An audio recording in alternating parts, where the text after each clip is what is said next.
اونایی که پای تو رو شکوندن با هم میریم خارشونو میگاییم.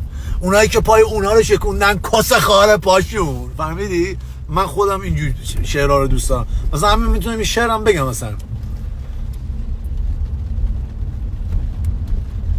ای که پایت شکسته است. آیسا پایت شکسته است. چجوری مردم رپ می‌نویسن؟ ما خالکوزه بیت نمیتونیم بگیم. بخاطر من خب میخوام قافیه و ایناش بود خیلی جور در بدم. اینجوری کسچه که نمیتونم بگم. ای که پایت شکسته است بیا کاری بکن روزی خواهد رسید. این که کسکش کتاب داستان شد که باید قافیه آیسی بیت باید داشته باشه. ای که پایت یا که خواهد رفته بودی خار کسه رفته بودی یا نه؟ جان دیدی چی شعری گفتم؟ حال کنید.